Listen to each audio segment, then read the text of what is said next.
Hello, everyone.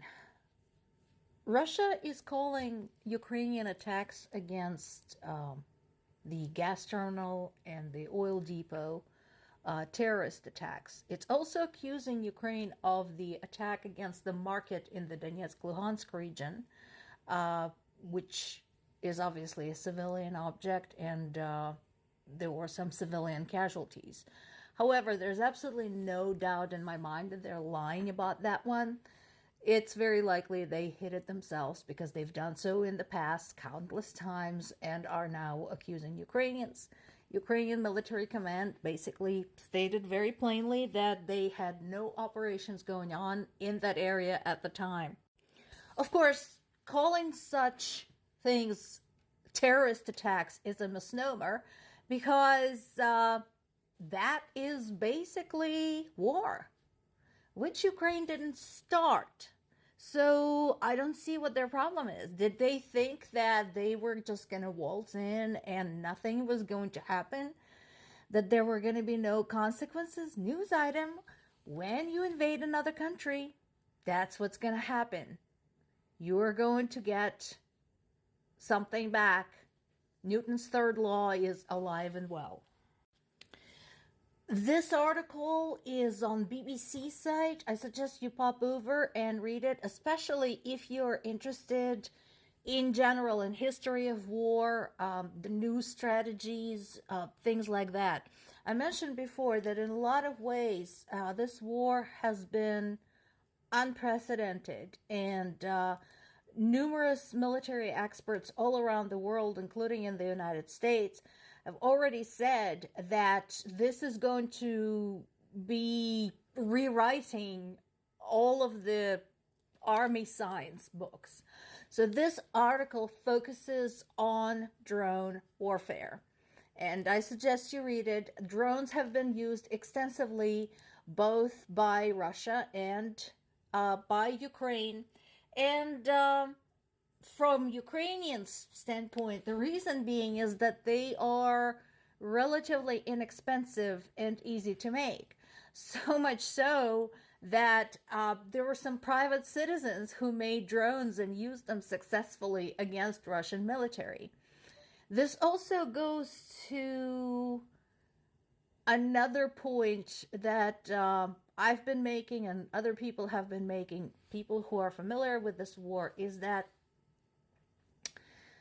in the occupied areas, Ukrainians are very capable of making life very uncomfortable for Russians because the underground movement there is absolutely top-notch. People are very industrious, very hardworking. A lot of them are very knowledgeable, and they are prepared to use whatever means necessary to fight the invasion. And so, from that standpoint, the fact that you can download drone instructions from Google makes it a high-risk proposition for any Russian official or soldier to be on Ukrainian territory. Another example of Russia being a lot less scary than everybody thinks is this piece from the Forbes. So this talks about Russia's only aircraft carrier that is in such poor condition that it has been in the dock since 2017.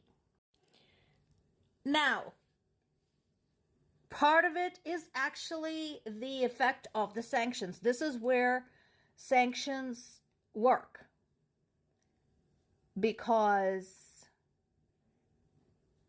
this is a direct result of interruptions with supply of electronic components, building materials, etc.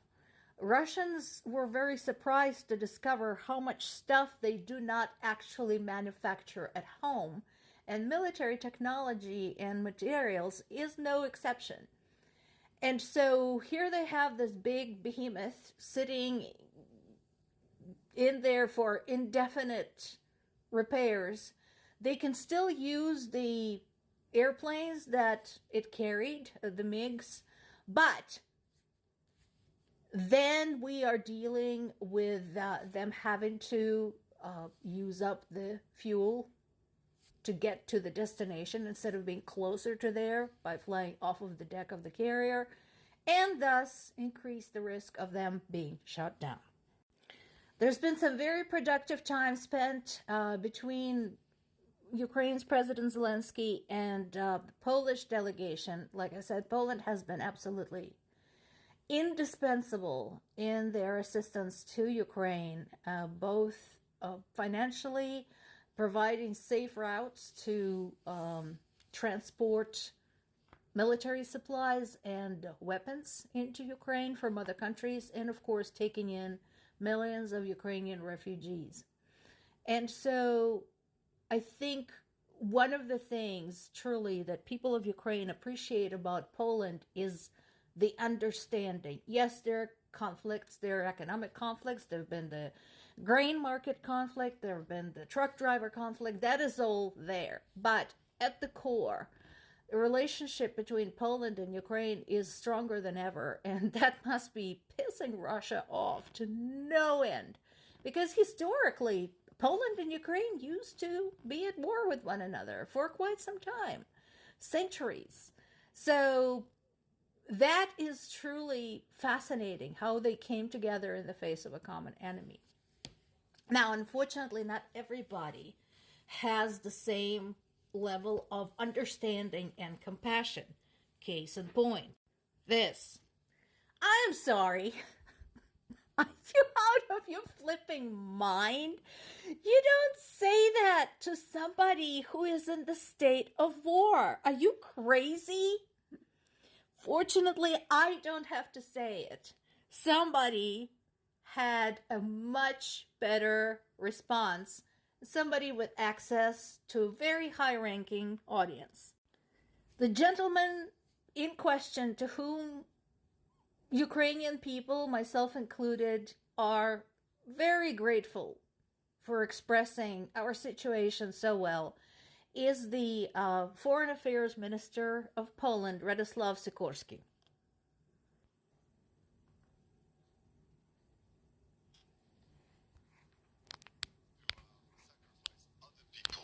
Land of freedom for their own peace of mind.